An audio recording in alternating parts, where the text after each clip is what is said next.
Hola, ¿cómo están? Hoy vamos a ver la quimioterapia antiinfecciosa.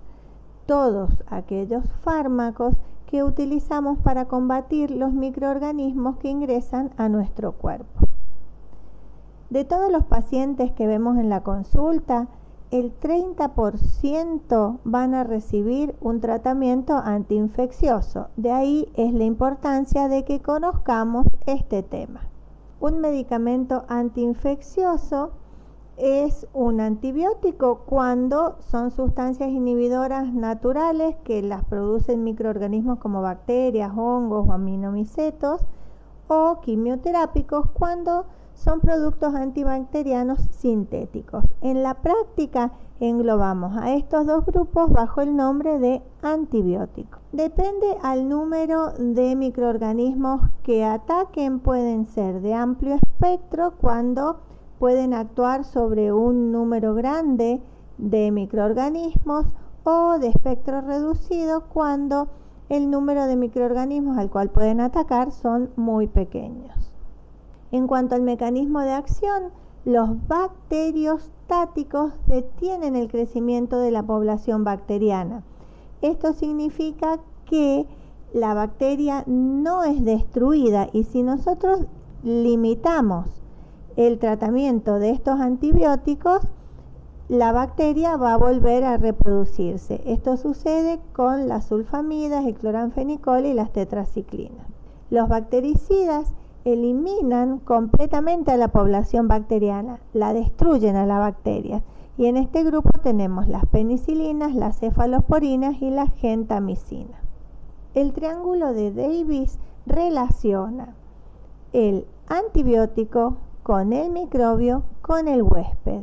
Y vamos a ver que la relación entre el antibiótico y el microbio va a depender de la resistencia que tenga el microbio al antibiótico y de la sensibilidad o especificidad que tenga el antibiótico para con el microbio.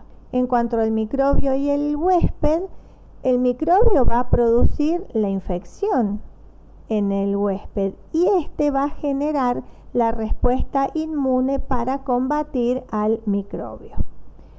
Y por otro lado, tenemos que ver que el antibiótico puede generar toxicidad en el huésped, y también tenemos que ver cómo el huésped va a actuar sobre este antibiótico con la farmacocinética. Vamos a comenzar con los antibacterianos. Los antibióticos son sustancias naturales, semisintéticas o sintéticas que a concentraciones bajas inhiben el crecimiento o provocan la muerte de las bacterias sin producir efectos tóxicos en el huésped. Esto es decir, que son bacteriostáticos o bactericidas. Los vamos a clasificar según el mecanismo de acción. En qué lugar de las bacterias ellos van a actuar para inhibir su reproducción o destruirlas.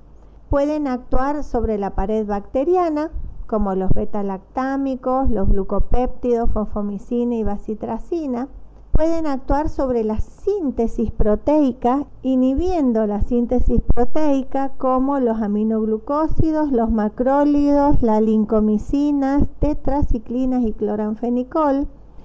Inhibiendo la síntesis de los ácidos nucleicos, como las quinolonas, los nitroimidazoles, nitrofuranos y las sulfamidas, o actuando y destruyendo la membrana bacteriana, como la polimixina, nistatina, anfotericina y los azoles antimicóticos.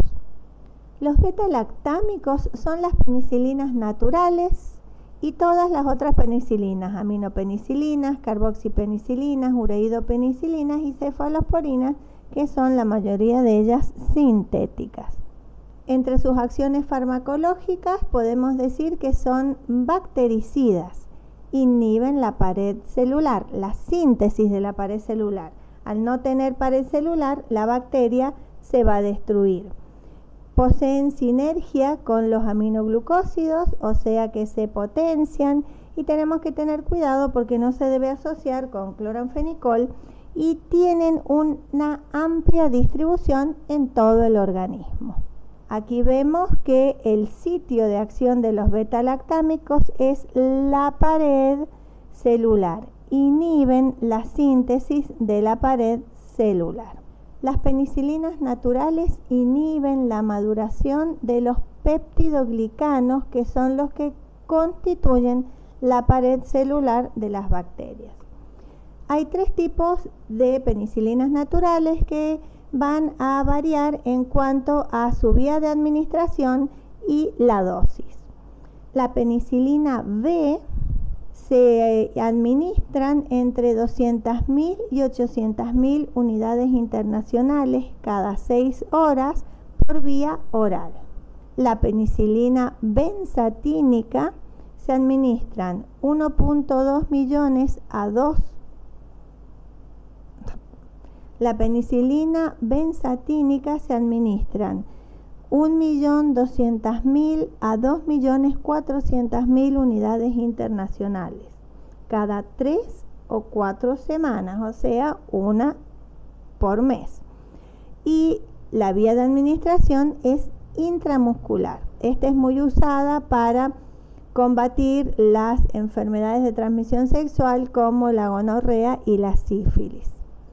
Y la penicilina G-sódica se administran 1 millón a 6 millones de unidades internacionales cada 6 a 8 horas y la vía de administración es endovenosa. Los efectos adversos de la penicilina es la hipersensibilidad.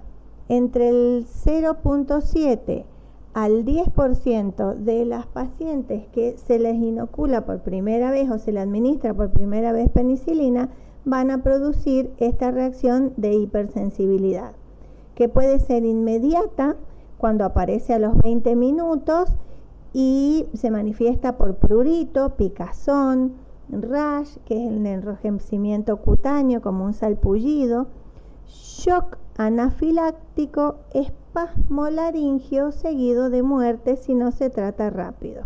Otra reacción de hipersensibilidad es la intermedia, que aparece a partir de las 48 horas y acá vamos a ver solamente lesiones cutáneas. Y la retardada se denomina rash morbiliforme, son manchas muy grandes en la piel acompañadas de fiebre. Otros efectos adversos pueden ser las náuseas, vómitos, dolor abdominal y la pancitopenia. Esto significa que van a disminuirse la producción de todas las células de la sangre. Acá vemos la hipersensibilidad cutánea a la penicilina. Observan estas manchas rojas, este rash. Esto va acompañado, por supuesto, de prurito. El enfermero debe interrogar al paciente antes de suministrar la primera dosis de penicilina. Debe preguntarle si se administra por primera vez, si sabe si es alérgico o no, y si no lo sabe, debemos administrarla y observarlo durante los primeros 30 minutos, a ver si aparece alguna de las reacciones de hipersensibilidad. Las indicaciones de las penicilinas naturales es para combatir el estreptococo, meningococo, treponema pallidum de la sífilis, actinomycetes, leptospiras y anaerobios como los clostridios. Los vamos a usar entonces en infecciones respiratorias, faringitis estreptocóxica, erisipela, fiebre reumática, sífilis y prevención de la enfermedad neumocóxica en la asplenia. Eso significa cuando se ha extirpado el vaso. En cuanto a las interacciones, vamos a tener interacciones con los anticonceptivos, con el atenolol, que se usa para la hipertensión arterial, con el metotrexato, que es un citostático, potencia a los anticoagulantes y los ácidos las inactivan. En el embarazo son los únicos antibióticos seguros. Las penicilinas sintéticas son las aminopenicilinas, ustedes las deben conocer porque es la amoxicilina y la ampicilina. La amoxicilina es el famoso amoxidal. En cuanto a la farmacocinética de las aminopenicilinas, tienen una buena absorción por vía oral. En cuanto a la farmacocinética de las aminopenicilinas, tienen una buena absorción por vía oral. También pueden administrarse por vía parenteral y la vía oral tiene igual biodisponibilidad.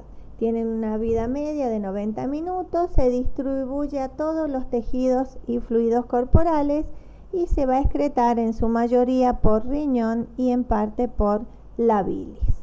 En los pacientes con insuficiencia renal, como no la pueden eliminar bien por vía urinaria, la vida media aumenta a 8 horas, entonces debemos ajustar la dosis al clearance renal.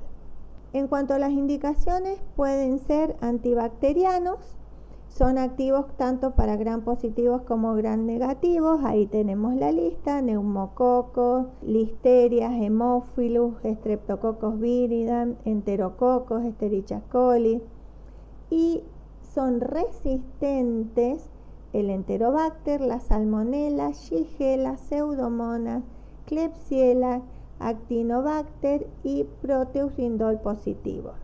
Los vamos a usar en infecciones respiratorias, otitis medias agudas, infecciones del tracto urinario, infecciones por salmonella, por Helicobacter pylori, en la meningitis bacteriana, endocarditis bacteriana por estreptococo, profilaxis de enterocarditis infecciosa y profilaxis de las otitis medias agudas recurrentes. Igual que las penicilinas, son sus efectos adversos y pueden producir diarreas por Clostridium difficile, porque el Clostridium es resistente a esta aminopelicinina. Las vías de administración acá van a variar. La ampicilina se administran 500 a 200 miligramos por kilo por día, vía oral o parenteral y cada 6 horas. La amoxicilina entre 40 y 60 miligramos por kilo por día, vía oral o parenteral, acá es cada 8 horas, y en el adulto se administran 250, 500 u 875 miligramos cada 8 horas. Las penicilinas antipseudomonas son las carboxipenicilinas y la ureidopenicilina. Dentro de las carboxipenicilinas encontramos la carbencilina y la ticarcilina. Entre las ureidopenicilinas, la aslocilina, meslocilina y piperacilina. Las carboxipenicilinas tienen un espectro similar a la ampicilina, pero también actúan sobre las pseudomonas aeruginosa, el proteus indol positivos y enterobacter. La Klebsiella y la Serratia son resistentes, o sea que tienen un espectro un poco más ampliado que la amoxipenicilina. La absorción por vía digestiva es mala, por lo que debe administrarse por vía parenteral. Las carboxipenicilinas tienen mucho sodio, entonces es conveniente no administrarla a las personas hipertensas y van a interferir en la función plaquetaria y pueden producir sangrado. Las ureidopenicilinas son más activas que las carboxipenicilinas. También van a ser efectivas contra anaerobios, incluidos los Bacteroides frágiles, pero tienen una vida media menor. En las insuficiencias renales se acumulan poco gracias a su mayor eliminación biliar. Y los efectos adversos son similares a las penicilinas, solo que no actúan tanto sobre las plaquetas. Las vamos a indicar en infecciones respiratorias bajas, en huéspedes especiales, como pueden ser pacientes que tengan insuficiencia renal, en infecciones urinarias complicadas, infecciones postquirúrgicas, infecciones ginecológicas. La vía de administración es endovenosa, 12 a 18 gramos por día cada 4 a 6 horas. La resistencia bacteriana beta-lactámicos son bacterias resistentes a la beta-lactamasa. Entonces van a ir produciéndose cambios a su afinidad, no se van a producir las alteraciones de la permeabilidad de la pared bacteriana y se va a generar tolerancia. Las penicilinas resistentes a las penicilasas son la metilcilina, la nafcilina y la isoxazilpenicilina. Luego tenemos las cefalosporinas. Las cefalosporinas tienen una estructura similar a la penicilina, son menos tóxicas, son bactericidas y también van a inhibir la síntesis de la pared bacteriana. Tienen un amplio espectro. Lo que tienen mejor que las penicilinas es su farmacocinética. No producen alergias, por lo tanto, cuando nosotros tenemos un paciente que tiene alergia a la penicilina, las cefalosporinas son una buena alternativa y tienen una vida media más prolongada, por lo que podemos espaciar las dosis. Las cefalosporinas se van dividiendo en generaciones y vamos a tener las de primera generación, que son la cefazolina y cefalotina, que pueden ser endovenosas o intramusculares, y la cefalexina y el cefadroxilo, que pueden ser vía orales. Se indican para estafilococos, estreptococos, Escherichia coli, Pseudomonas mirabilis y Klebsiella. Se distribuyen a todo el organismo, pero no pasan la barrera hematoencefálica, por lo que no llegan al sistema nervioso central, y los que son para vía endovenosa intramuscular no se absorben por vía oral. Las cefalosporinas de segunda generación, cefuroxima, cefaclor vía oral y el cefamendol y cefamandol, que son endovenosas o intramusculares. Son muy efectivas para las bacterias gram negativas y para el Haemophilus influenza. Pueden ser vía oral, parenteral, se eliminan por vía renal y el tiempo de vida media es muy corto, que eso es una desventaja. Las cefalosporinas de tercera generación, cefotaxima, ceftriaxona, cefixima, ceftazidina y cefoperazona. También son muy usados para gram negativas resistentes, Haemophilus influenzae, y también pueden actuar contra las pseudomonas.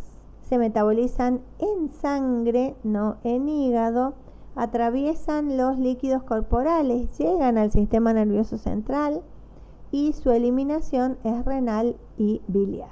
Las cefalosporinas de cuarta generación, cefepina y cefpirome, sus indicaciones son iguales a las de tercera generación, pero también se usan para las bacterias resistentes a la beta-lactamasa. Se metabolizan en sangre, atraviesan los líquidos corporales y se eliminan por riñón y bilis. Los efectos adversos son similares a la penicilina, pero menos frecuentes. Pueden ser hipersensibilidad, diarreas por Clostridium, nefrotoxicidad, efecto antivitamina K, y pueden producir flebitis en el lugar donde se colocan endovenosas y un dolor muy intenso cuando la vía es intramuscular. Cuidado, no debemos usar las cefalosporinas con aminoglucósidos ni con furosemida, porque van a aumentar la nefrotoxicidad. Otro grupo de antibióticos son los carbapenémicos, como el carbapenem, imipenem y meropenem. Las bacterias sensibles al imipenem y al meropenem son varias. Vemos que su espectro es bastante amplio y que actúa sobre bacterias que no son alcanzadas por las penicilinas. El otro grupo de antibióticos es el de los aminoglucósidos. Vamos a encontrar la streptomicina, gentamicina, kanamicina, neomicina, paramomnicina y amicacina. Las características de este grupo es que son aminoazúcares unidos por enlaces glucosídicos. son bactericidas porque inhiben al ribosoma, entonces no permiten que se sinteticen las proteínas bacterianas y atraviesan la membrana por transporte activo. Entonces van a inhibir a los ribosomas, no se va a poder unir la subunidad mayor con la menor y no se va a poder sintetizar la proteína. No se absorben por vía oral. Sí tienen una rápida absorción por vía intramuscular y subcutánea. Su excreción es renal, son excelentes contra las bacterias gram negativas, su actividad aumenta cuando el pH es alcalino y tienen un amplio espectro, sobre todo la gentamicina y la amikacina. Las reacciones adversas pueden ser la nefrotoxicidad, como la neomicina y la gentamicina, o la ototoxicidad, toxicidad en el oído, y esto lo produce la neomicina. Tenemos que tener cuidado porque pueden producir bloqueo neuromuscular con apnea, o sea, parálisis respiratoria. Su administración endovenosa debe ser lenta y ver la dosis de las anestesias en pacientes medicados con aminoglucósidos porque interfieren con los anestésicos endovenosos. Otro grupo son los macrólidos como la eritromicina, citromicina y la claritromicina. La eritromicina puede ser bacteriostática o bactericida de acuerdo a la dosis que se administre. Van a inhibir la síntesis proteica y también actúan mejor si el pH es alcalino. No se absorbe en el intestino, por lo tanto, si nosotros la administramos por vía oral, va a ser para combatir gérmenes o bacterias que estén en la luz intestinal. La vía endovenosa debe ser lenta y puede distribuirse a todos los tejidos. Su metabolismo es hepático. No administrar con opiáceos porque los potencian y también prolongan y agudizan estados diarreicos. Por lo tanto, hay que administrarlas con precaución. Las tetraciclinas son bacteriostáticas, afectan también la síntesis proteicas, pero tienen gran toxicidad. Se distribuyen rápidamente por los tejidos corporales y se excretan por bilis y orina. El problema es que se depositan en tejidos de rápido crecimiento. Las indicaciones son muy útiles para gram positivos y gram negativos, para riquecias, micoplasmas, clamidias y también para protozoos. Las reacciones adversas, como la gran mayoría, náuseas, vómitos, ardor epigástrico, producen acidez, diarreas, proctitis y estomatitis. Se incorporan a la dentina y al esmalte y fíjense cómo dañan el esmalte y cómo lo tiñen de este color marrón, sobre todo en los niños. Por eso no se indica a los menores. También pueden producir dermatitis, fotosensibilidad, alteraciones sanguíneas y vértigo. Entonces, a las tetraciclinas no las administramos con lácteos ni antiácidos. El calcio, el magnesio y el aluminio, que es lo que tenemos en los antiácidos orales de superficie, forman complejos insolubles, por lo tanto no deben administrarse juntas. No se deben administrar vencidas porque producen un tipo de anemia que es la anemia de Fanconi muy grave, y no usar en el embarazo, en la lactancia o en la niñez porque producen malformaciones en los huesos. El cloranfenicol es un antibiótico de amplio espectro muy potente bacteriostático. Se administra vía oral y en 30 minutos ya tenemos los niveles máximos sanguíneos. Tiene mejor tolerancia vía oral que intramuscular. Su metabolización es hepática y su eliminación es renal. Pasa la barrera placentaria y la leche, por lo tanto no lo debemos administrar ni en embarazos ni durante la lactancia.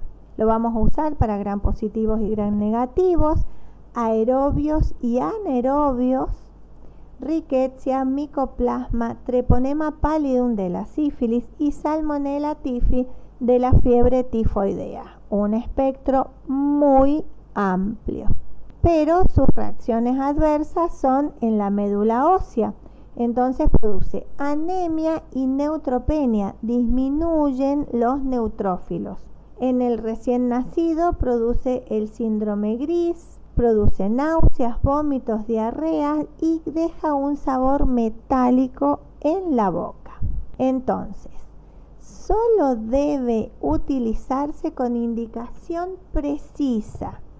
Hay que chequear el cuadro hemático, o sea, tenemos que hacer hemogramas para ver que no produzca anemia, y cuidado en el recién nacido y prematuros, es preferible no utilizarlo. Los glucopéptidos es otro grupo. Aquí tenemos la vancomicina, teicoplamina, quinupristina y dalfopristina.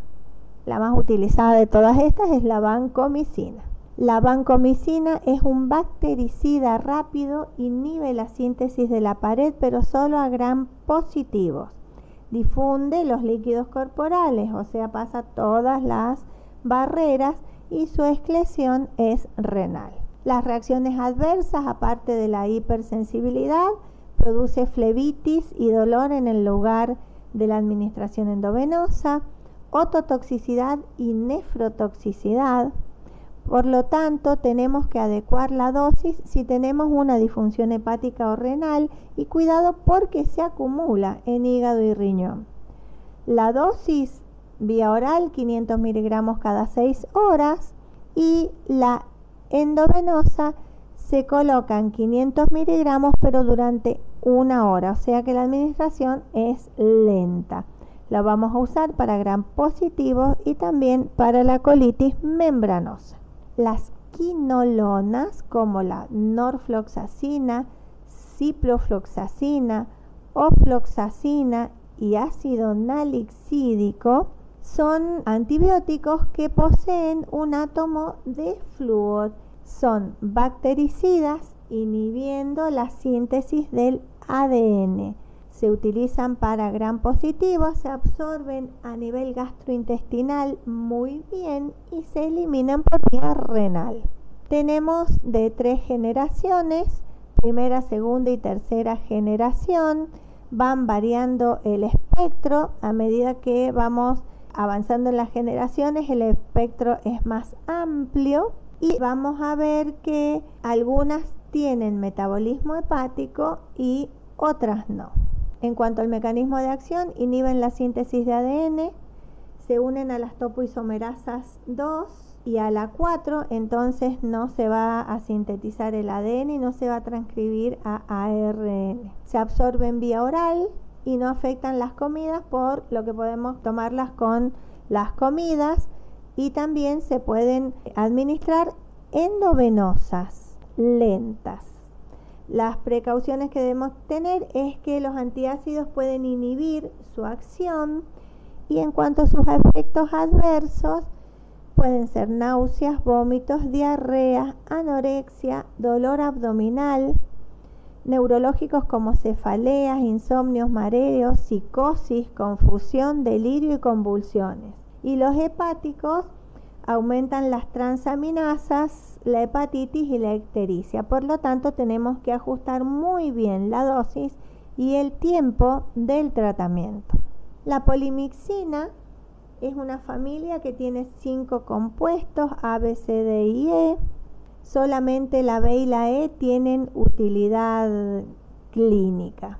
Son detergentes catiónicos de la membrana, o sea, destruyen la membrana plasmática de las bacterias y por este motivo presentan una toxicidad considerable. Son bactericidas y raramente se ha observado resistencia bacteriana a la polimixina, pero son nefrotóxicos. Se absorben poco por vía oral, por lo que deben administrarse por vía endovenosa. Otro grupo son los sulfoderivados. compuestos sintéticos que proceden de la sulfanilamida y tienen propiedades ácidas débiles. Es el primer quimioterápico que se usó como antibacteriano.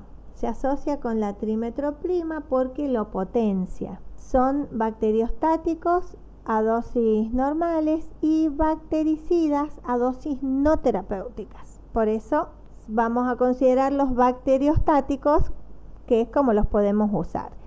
Y también van a intervenir en la incorporación del ácido paraminobenzoico. Tenemos las que se absorben en el tracto digestivo y las que no se absorben en el tracto digestivo. Las sulfas absorbibles las vamos a administrar por vía oral, se absorben rápidamente, se distribuyen por todo el cuerpo y se excretan por vía renal.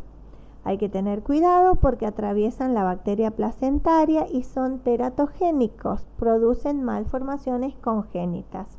Y no los tenemos que usar con acidulantes urinarios porque cristalizan. Entre las reacciones adversas tenemos trastornos hematológicos, ictericia en el recién nacido, hipersensibilidad, hematuria, trastornos psiquiátricos y hepatitis graves. Ejemplos de sulfas absorbibles es sulfaprin, diaprin, triple sulfa, sulfosazol y sulfacetamida.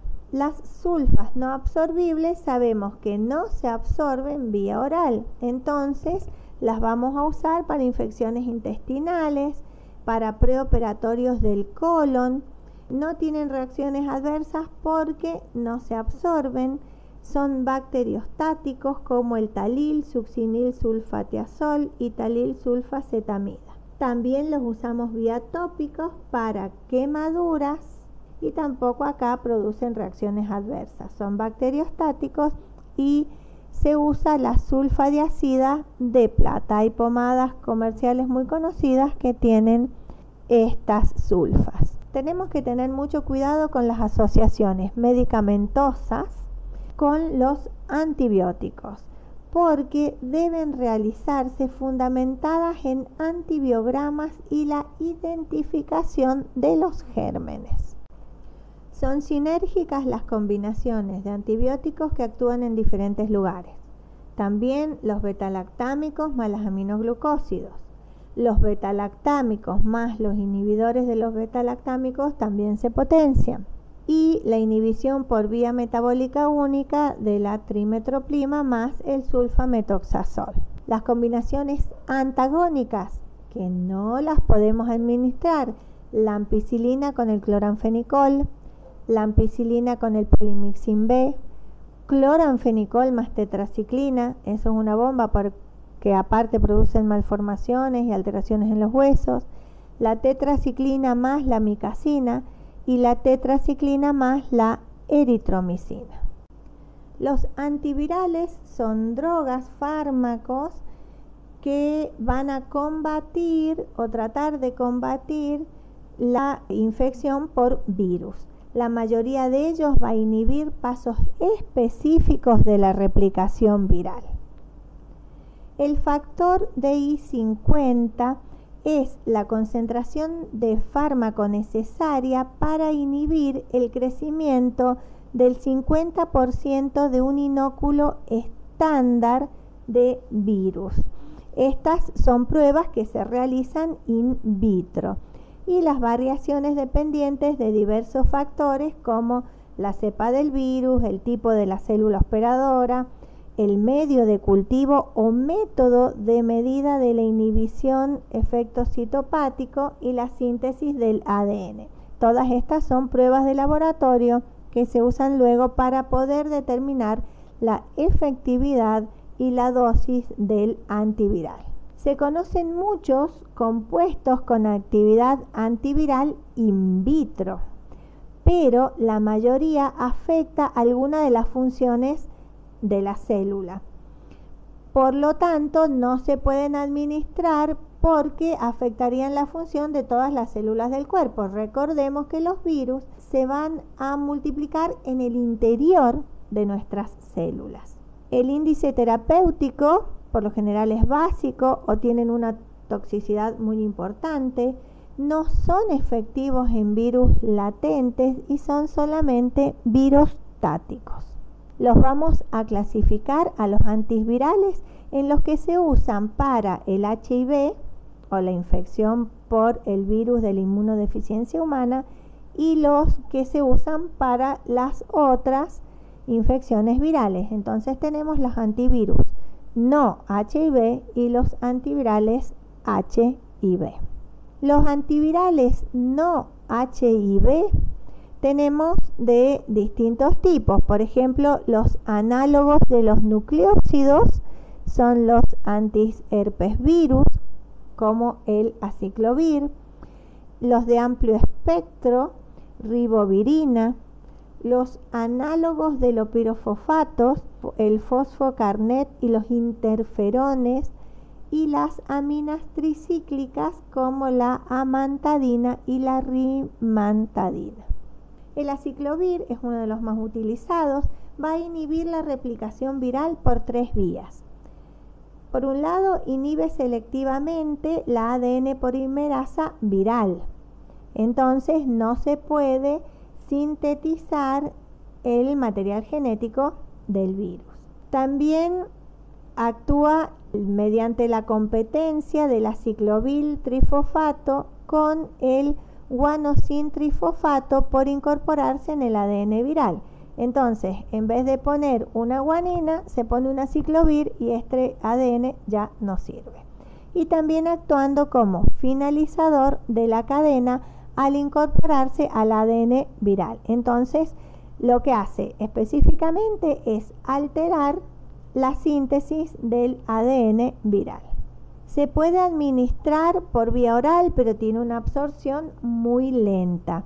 Por vía endovenosa vamos a alcanzar concentraciones plasmáticas 10 veces superiores y las dosis son entre 5 y 10 miligramos por kilo de peso cada 8 horas. Se va a distribuir por el cuerpo unido a proteínas plasmáticas y así va a alcanzar todos los tejidos.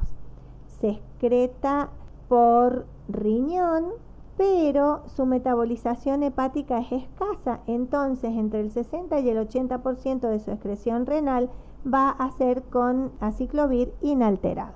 Las reacciones adversas casi no tiene, es muy bien tolerado, pero puede producir neurotoxicidad si las concentraciones son muy altas. Y lo vamos a usar en herpes simples 1, herpes simples 2 o herpes zóster. Los interferones forman un grupo de proteínas funcionalmente relacionadas, específicas de una especie y son sintetizadas en células eucariotas en respuesta a una gran variedad de estímulos. Por ejemplo, células tumorales, antígenos bacterianos, ácidos nucleicos extraños, entre los que se destacan las infecciones virales, porque en las infecciones virales tenemos ácidos nucleicos extraños.